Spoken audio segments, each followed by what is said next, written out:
I hope you have unlimited text messaging by Miss Gar. Chapter 92. In-person conversation 5.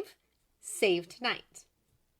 7:58 p.m. Johannesburg time. So who are you talking to? Tony heard Steve as he dried himself off with a towel, no longer bothering to cover up. He can't touch, but at least Tony can look. And he will definitely look. And possibly leer. Licking should also be an option. Peter. Tony finally responds after a moment of fantasizing as he placed his dark phone on the table. He was personally planning not to touch it again tonight.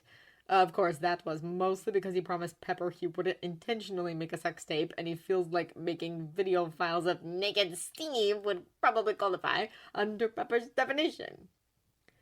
I thought you weren't going to email him until Wheels Up tomorrow because Coulson asked you to give him a little time to recover? What time are you leaving in the morning? He texted me, probably from the bathroom. He should still be at school if I'm doing the time conversion right, he told Steve, ignoring the other part of the question because he doesn't want to think about the 5 a.m. flight the next morning that will be taking him away from Steve. He does not want to leave, especially when leaving means going back to the messy state that is his normal life. Being with Steve these last few days was a wonderful reprieve from reality, but the real world waits for no one, including billionaires. I think you're right about that. Why did he text you? Is he okay? Steve asked with concern in his voice, which made Tony smile. He is okay-ish. He wanted to know if I was dating Captain America. Also, I think he wanted somebody to commiserate over the fact that his homecoming date kicked him in the dick for getting your dad arrested for his evil deeds. Unaware that he saved his life, and he can't tell her that because of his super secret identity. It's enough to make me happy I was in college by his age. And your response? Steve asked. That she was totally in love with Coulson and completely ignoring that fact because she almost makes us well-adjusted. By the way, Spider Cakes could pick up the sexual tension between Purple Arrow and Agent. Now I'm really afraid to talk to Laura. Lila will be devastated if her parents divorce or if her Aunt May kills her daddy. Aunt Melinda May, not May Parker Riley. Steve responded with a glare. I love it when you glare at me when you're naked, Tony told his boyfriend as he lay down on the bed. Actually, I just like you naked.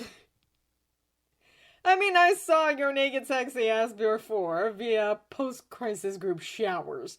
But I did not have time to appreciate the beauty of your ass when in pain after ridding up random Hydra agents and being shot at a lot. Which, oddly enough, mostly happens with Steve. Actually, only with Steve. Oh god, they were hopeless. No wonder it took beating the hell out of each other in Siberia to start getting their shit together. I can put on a robe? Steve said, gesturing to the hotel robe on the back door. Please don't. I can't touch, but let me look. It's our last night together, Tony said, pulling Steve down onto the bed. I'm still not going to let you give me a... Tony cut him off with a kiss. I know, and I'm not going to try because I believe in consent and you are a stubborn bastard, Tony says as he pulls away reluctantly. Because I'm not going to do anything to endanger your health.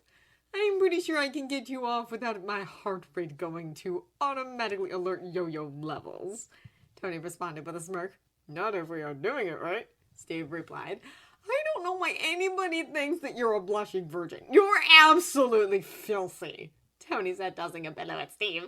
Just for that, maybe I won't give you a massage after dinner. Tony liked when Steve was like this. What? Tony asked, slightly confused. While you were in meetings, I talked to your doctor to see if she had any suggestions for things we could do together. Intimate things that would not put your health at risk since it's our last day. She suggested a massage. I hope Friday has video of you blushing profusely during that conversation. I don't blush. Sure you don't, pumpkin butt. You're just naturally that shade of pink, Tony teased. Bless Dr. Simmons for being a romantic at heart. Tony then pulled Steve over to him to kiss the man as hard as possible. You know, we could totally skip dinner, especially because my assistant is nowhere near this hotel right now. Because if she was, Tony would totally be covered in ice water right now, and it would be so worth it. Because she's out picking up our dinner from the best restaurant in town. I didn't even know those types of restaurants will do takeout. If you pay enough, any restaurant will do takeout. Tony kisses Steve again, but Steve pulls away. However, May is still next door, exchanging mash notes with Coulson. Tony scoffed. I'm surprised you know what that term is. Well, when you're dating someone who was born practically a century ago, it's important to be familiar with his vocabulary, especially the euphemism. I want to know if you say anything dirty to me. Now that's when Steve kissed him. And then Friday just had to be Friday and interrupted their perfect moment together. Evil baby, aye. Miss Rodriguez would like me to inform you that she will be arriving in 15 minutes with dinner. She asked me to tell you to put pants on. Of course she did, Tony groaned at Friday's words. I think I better get dressed for our dinner, he said, pulling away. Wear something sexy, Tony said before making his way to the living room portion of the suite to set things up. 8:24 p.m. I feel like I'm underdressed, Steve said as he walked into the dining room of their suite in jeans and a t-shirt. Tony was dressed in a suit, and Steve wasn't sure if it was the one he wore to his meetings. The room was also covered in candles, and the table was filled with food, mostly bite-sized. There was also a lot of different desserts. It explained why Tony would let him leave the room for a little while. You're wearing pants, so I'm going to count that as overdressed, Tony said as he leaned over to kiss Steve again. He didn't mind. He wanted to kiss Tony as often as possible before 5 a.m. tomorrow. Tony never gave him the time. Melinda did. He called her when Tony was setting all of this up. This looks really great, he said, pulling away and taking his seat. Tony actually pulled out his chair for him. It was sweet. Since we can't go out due to most likely being accosted by paparazzi, I thought I would bring out to you. Steve almost broke a television set when he saw footage of the press attacking Tony this morning. That's when May took him to the hotel gym to spar. Of course, with your metabolism, I had to order 6 of everything, but I'm sure there will be no leftovers. Probably not, although everything seems like finger food.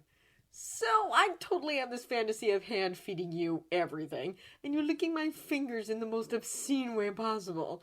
Of course, in this fantasy, we would be in bed and naked, but we should just use the table right now. The alternative would be too tempting. I really want to lick cheesecake off your abs and various other appendages. Tony, wait. And I would hate to get chocolate sauce on the sheets, Steve joked. Someday I'll break you of that habit, he said as he poured Steve a glass of something that kind of looks like red wine. It was in a wine bottle, at least. You know, I don't need anything to drink. He didn't want to accidentally trigger Tony.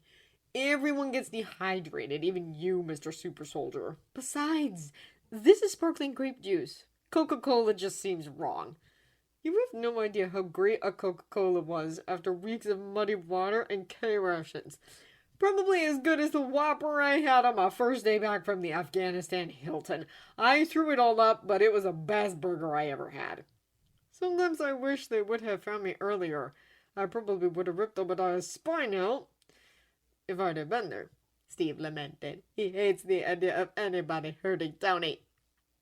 I would prefer heart. It would be a bit more poetic. Considering what he knew about what happened to Tony, he agreed with that.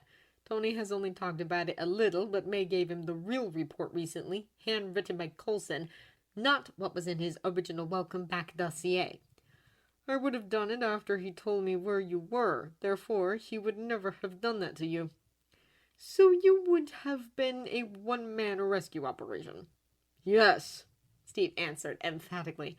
I know you're really only a quarter apple pies and sunshine, but I don't know if you would have done something like that for somebody like me back then. I was kind of a complete asshole before Afghanistan. I still would have come for you, because I'm Howard's kid. Tony asked seriously. He was half expecting Tony to actually make it a dirty joke. Because you're Peggy's favorite nephew. I would have saved you, killed Obadiah, and then fallen completely in love with you. No matter the circumstances, I don't think I would leave you behind. Steve confesses, and Tony reaches over to kiss him. Definitely romantic.